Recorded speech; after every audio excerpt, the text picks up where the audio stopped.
Boa tarde, alunos do terceiro ano. Hoje eu vou dar uma aula introdutória para vocês acerca do sangue, tá certo? O nosso sangue humano. Então, vamos observar aqui que de início eu queria ressaltar a questão da doação do sangue, tá certo? Então, caso algum de vocês se interessem, vocês podem procurar ali o Hemocentro de Currais Novos. Se alimenta bem, tá certo? De manhã, antes de ir, tem que ter dormido a noite de sono tranquila, tem que ir alimentado, tem que ter mais de 18 anos e acima de 50 quilos. Qualquer pessoa pode doar, né? Um ato de amor, ajuda a salvar vidas. Então vamos lá. Gente, como seria a história da doação de sangue?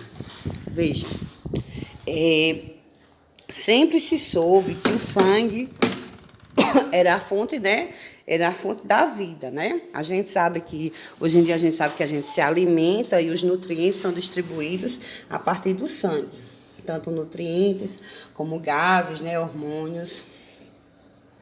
E, na verdade, o histórico de transfusão de sangue iniciou-se com Jean-Baptiste Denis. Ele era um médico, né? Do rei Luís XIV. E o que ele fez? Ele realizou as primeiras experiências com sangue humano, tá certo? Então, ele fez o seguinte, ele pegou o cordeiro de um sangue e injetou, introduziu, né, transfundiu em Anthony Malroy, que era um homem de 34 anos, ele era um doente mental, né, andava pelas ruas vagando de Paris. E, claro, que após 3 transfusões, ele veio a óbito, né?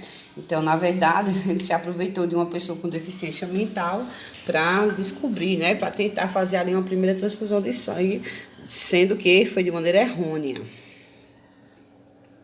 E também, gente, foi atribuída a James Bluden,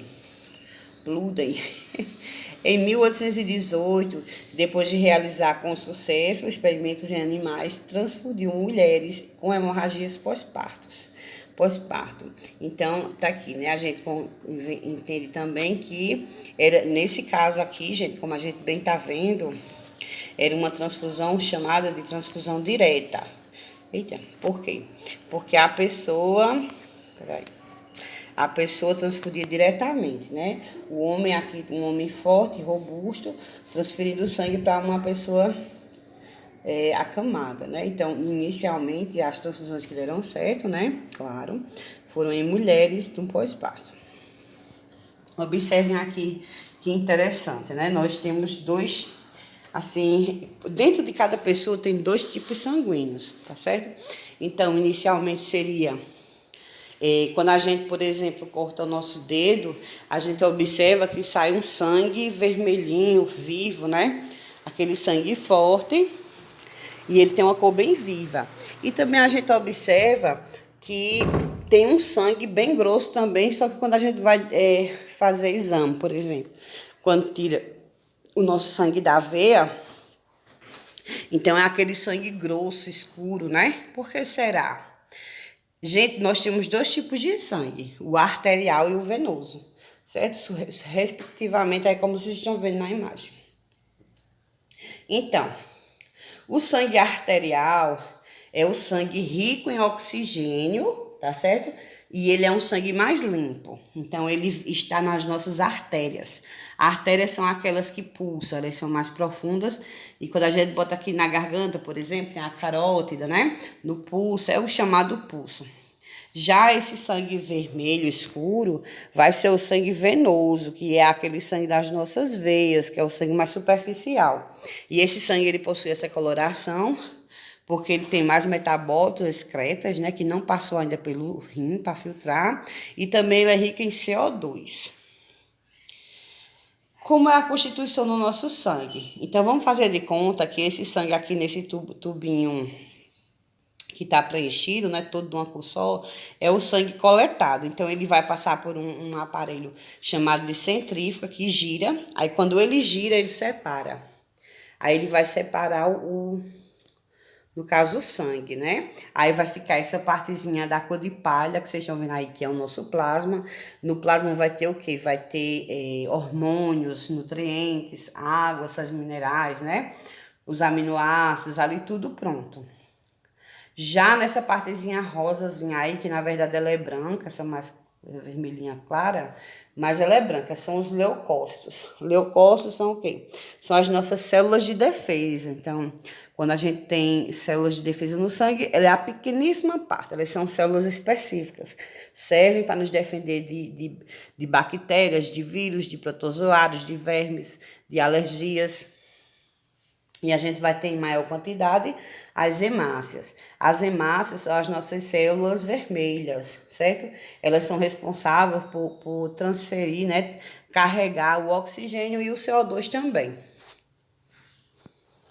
No nosso sangue também a gente vai ter o quê? Os anticorpos. Anticorpos são proteínas de defesa, tá certo? Elas identificam um organismo invasor. Agora, olha que interessante. O nosso sangue, ele vai ter... Cada pessoa tem um tipo sanguíneo, né? Cada pessoa tem um tipo sanguíneo. E como seria, né? O tipo A, o tipo B, o tipo AB e o tipo O, né? Então, o que caracteriza uma célula com um tipo sanguíneo? Na verdade, gente, cada pessoa, na membrana dessas células, que são as hemácias, né? Essas bolinhas aí, ó, que não achatadinhas, elas são achatadas porque elas não têm núcleo. Então, na estrutura da membrana delas, não é desse desenho, como esse desenho aí, tá certo? É apenas uma ilustração. Na verdade, essas estruturas que são os aglutinogênios, eles estão envolvidos em toda a membrana celular dessa molécula, né? Desculpa, dessa célula, que é a hemácia, tá certo? Então, o que acontece? Essa molécula que está presente na superfície das hemácias, ela determina o tipo sanguíneo. Então, é como se na membrana dessas células tivessem umas estruturas microscópicas, certo? Então, é como se fosse a identidade da célula. Então, por exemplo, se eu for tipo A, como no caso dessa ilustraçãozinha aí, vai ser essa bolinha preta. Só que não é assim, certo? É como eu estou dizendo a vocês, isso aqui é apenas um exemplo, né? O sangue tipo A seria assim, aí já o tipo B, né? Vai ter outra estrutura. Aí o AB vai ser os dois, né? E o tipo O não vai ter nada, tá certo? Pronto, então, como vocês estão vendo aí, o tipo A, o tipo B, o tipo AB e o tipo 0, né? Que é o chamado de O, só que não é O, é 0. 0 porque não tem nenhuma desses aglutinogênios na estrutura, tá certo? Então é o seguinte, ó, como vai fazer o exame, né, o teste, para saber o tipo sanguíneo, aí é injetar esses liquidozinhos aqui, ó, que vão ser justamente o quê?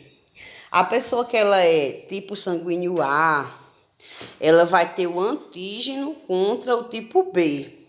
Então, se colocar a gotinha B no tipo A, aí ele vai ficar assim, todo aglutinado o nome, tá certo? Aí, se for B, ele vai ter o aglutinogênio contra o A, e assim sucessivamente. No caso do tipo O, vai ser dos dois, né? O tipo O, gente, não pode receber sangue nem A nem B. E piorou a B. Ele só pode receber dele mesmo. Já o tipo sanguíneo, o O é o doador universal, por quê? Porque justamente ó, ele não tem nenhuma dessas aglutinogênios aí na sua membrana. Tá certo? Então, como a gente tá vendo aqui, o O é o doador universal. O A só recebe dele mesmo, ou então do O. O B só recebe dele mesmo, então do O. E o AB é o receptor universal, só que só pode doar para outro AB também. Olha que coisa interessante. Existem alguns fatores ligados ao nosso sangue, tá certo? Então, por exemplo, existe um problema que acontece com os fetos que é chamado-se de eritroblastose fetal. O que acontece? Ela é caracterizada pela destruição das hemácias do feto, pelos anticorpos da mãe, tá certo? Então, o que acontece? Ele vai provocar anemia e icterícia na criança. Então, como vocês estão vendo aqui, ó, doença hemolítica do recém-nascido, né? Que é a eritroblastose fetal. O que ocorre? Hemolítica significa que as hemácias elas se quebram, tá certo? Então, essa criança vai ter icterícia, que é a pele avermelhada, né? O fígado dela vai ser mais desenvolvido, maior, então ela vai ter dores fortíssimas, né? E a criança tem que tomar banhos de sol quando nasce, para que essa icterícia vá ajeitando, né, a pele dela. E também, no caso da anemia, né? Porque essa criança não vai ter ferro no organismo, tá certo? E quando ela evolui, ó, ela pode ter o quê? Anemia grave, né? Que leva a óbito, a dita icterícia, elevação da frequência cardíaca, ou seja, essa criancinha, ela vai nascer com a frequência cardíaca muito elevada. Hepatoesplenomegalia, que é o que? É o fígado crescido. Olha aqui, ó, aqui seria um fígado de uma criancinha normal, e esse de baixo é o fígado de uma criancinha que tem esplenomegalia. Hepatoesplenomegalia, na verdade. Deficiência mental, né? Surdez, paralisia cerebral e edema generalizado. Olha só o que é um edema generalizado. Ó, edema é isso, ó, a pessoa inchada, tá vendo? Olha, essa criancinha aqui, certeza que foi a óbito, tá certo? Gente, olha aí. Então, o que acontece na eritroblastose fetal, né? Então, por exemplo, aqui essa mãe, ela é um tipo sanguíneo diferente da criança, certo? Eu não tô enxergando bem, mas acho que a mãe aqui... Peraí, desculpa. Deixa eu girar aqui. Pronto, desculpa. Então, a mãe, essa mãe aqui é negativa. E a criança é RH negativa. E a criança é RH positiva. Então, o que acontece? O corpo da mãe vai começar a produzir anticorpos, certo?